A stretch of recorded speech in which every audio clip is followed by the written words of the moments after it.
Bom dia. Eu vim apresentar um pouco do meu trabalho de história, que vai falar sobre a experiência democrática, junto com Ana Clara de Souza, Carlos Henrique Pereira, Cauã Ângelo e eu, Mariana Dias. Para início de conversa, a gente vai falar sobre três principais partidos que foram essenciais dentro desse período. O primeiro é o UDN, que é a União Democrática Nacional, que foi um partido liberal e conservador, e ele tinha pautas moralistas. Durante o seu discurso, ele falava principalmente sobre o antigetulismo, porém, durante a Quarta República, ele tentou atuar no enfraquecimento da democracia. A sua maior personalidade foi o Carlos Lacerda. O segundo partido é o PSD e é o Partido Social Democrático, que ele surgiu com a atuação de burocratas durante o Estado Novo. Ele contou com a participação dos interventores, nomeados por Getúlio Vargas. Esse partido demonstrou grandes habilidades e a sua maior personalidade foi o Juscelino Kubitschek. E o último partido é o Partido Trabalhista Brasileiro, que é o PDB, e ele foi o partido criado pelo próprio Getúlio Vargas e ele tinha o objetivo de continuar com a política de aproximação de massas, instaurado pelo próprio, e ele tinha um apelo mais sobretudo a trabalhadores e foi muito importante durante a Quarta República. Como eu disse, dentro dos seus principais destaques foi justamente o Getúlio Vargas e o João Goulart. Agora, dando continuidade, a gente vai falar um pouco sobre os presidentes, começando pelo Henrique Gaspar Dutra. O governo dele durou de 46 a 51 e ele foi eleito pela chapa derrotando o Eduardo Gomes, da UDN, e o Ledo Fiuza, do PCD. Ele se elegeu escorado praticamente no apoio do Getúlio Vargas, mas também por conta de deslizes cometidos pelos seus adversários.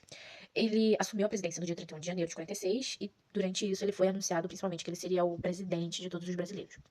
A sua economia dentro do seu governo foi algo que a maioria destaca como distinta, porque ele começou com uma política muito liberal, só que depois que ele queimou as reservas cambiais, né, do Brasil, essa política foi substituída por algo mais intervencionista, o que acabou resultando num crescimento econômico muito grande, né?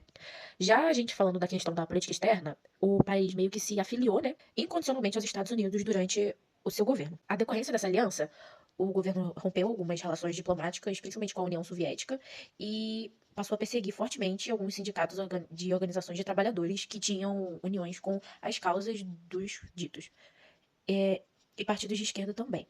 Com isso, o PCD foi colocado na ilegalidade e seus políticos foram caçados. Em 1951, após vencer as eleições presidenciais do ano anterior, Getúlio Vargas retornou à presidência do Brasil quando derrotou o udenista Eduardo Gomes e o candidato do PSD, Cristiano Machado. Seu segundo governo acabou ficando marcado por uma forte crise política que abalou a sustentação de seu governo e também por inúmeras polêmicas em torno da política econômica adotada. Economicamente, Getúlio alinhava-se a uma postura mais nacionalista, sobretudo na exploração dos recursos nacionais.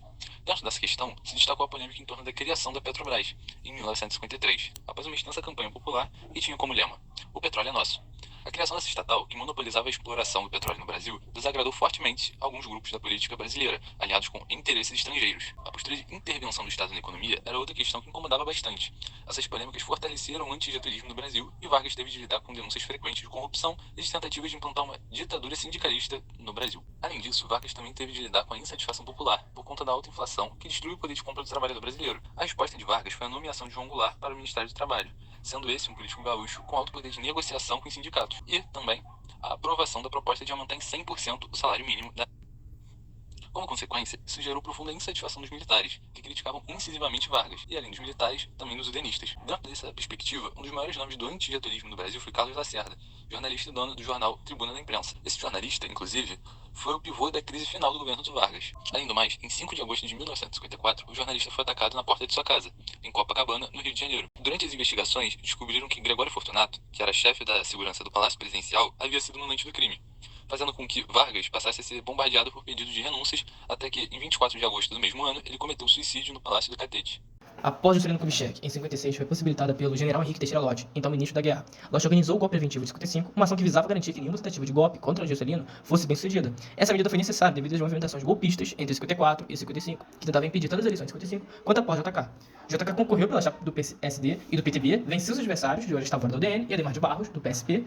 Seu governo ficou marcado pelo desenvolvimentismo, uma política econômica que buscava impulsionar o crescimento da indústria e da economia. Parecido com o Getúlio Vargas, porém Getúlio Vargas investiu na indústria de base, que é a Petrobras, a Vale, e na indústria de bens não duráveis, que os alimentos e bebidas.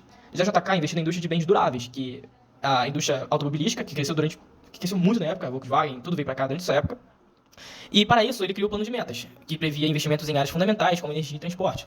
Durante os 5 anos do governo de JK, o Brasil experimentou um crescimento anual médio de PIB de 7% e um aumento na na produção industrial de 80%. Para você ter uma noção, hoje em dia, se o Brasil crescer 5% do ano e crescer 3% em produção industrial, é um motivo de festa, é grande, bem grande para os dias atuais. Um dos grandes marcos de sua administração foi a construção de Brasília, a nova capital do país, concluída em tempo recorde e com um grande investimento financeiro. Apesar dos resultados positivos do desenvolvimento econômico, o governo Juscelino também teve seus problemas. A desigualdade social aumentou, e as áreas essenciais como educação e alimentação não receberam os investimentos necessários. E o grande problema de Juscelino Kubitschek, que as pessoas citam até hoje, foi que ele destruiu o desenvolvimento das malhas ferroviárias, que ele só construiu, né, ruas e carros, acabando com as malhas ferroviárias, o crescimento delas hoje em dia. Jânio Quadros foi o primeiro e único político da UDN que conseguiu se eleger no país durante esse período. Ele teve um período de governo muito curto, durando apenas 7 meses, por conta de algumas polêmicas que ele acumulou com a população e com o partido dele.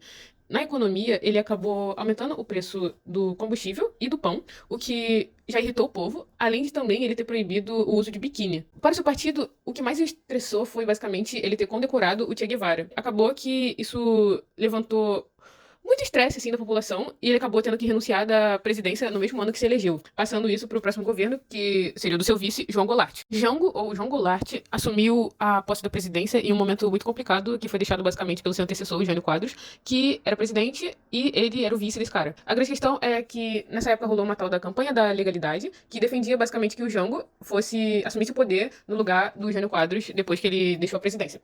Muitas pessoas queriam e muitas outras não queriam, então isso meio que deixou o país num momento bem instável e bem sensível, quase beirando uma guerra civil. Quando ele assumiu, ele acabou pegando um regime parlamentarista, então todos os poderes assim presidenciais dele eram minados pelo parlamentarismo, e só em janeiro de 63 ele conseguiu recuperar esses poderes a partir de um plebiscito votado pela população. Com o seu poder recuperado, ele tentou implantar a reforma de base, que basicamente eram reformas em áreas estruturais do país, como, por exemplo, sistemas eleitoral e tributário, ocupação da zona urbana e também a tão conhecida reforma agrária, que visava combater a fome. Porém, enquanto essas reformas eram debatidas, um golpe era secretamente armado para derrubar o Jango do poder. E esse golpe recebeu um apoio financeiro dos Estados Unidos. Basicamente, eles criaram 2 grupos que estavam organizando o golpe, que era o IBAD, que é o Instituto Brasileiro de Ação Democrática, e o IPES, que é o Instituto de Pesquisa e Estudos Sociais. A partir desse apoio, em 64, acabou que o presidente realizou o discurso da Central do Brasil e estava reassumindo seu compromisso em realizar as reformas de base a todo custo. Porém, na mesma semana, mais ou menos, rolou a Marcha da Família com Deus pela Liberdade, onde evidenciou que existia uma parcela numerosa da população do nosso país que se alinhava com as pautas conservadoras e estava lutando contra o governo do Jango.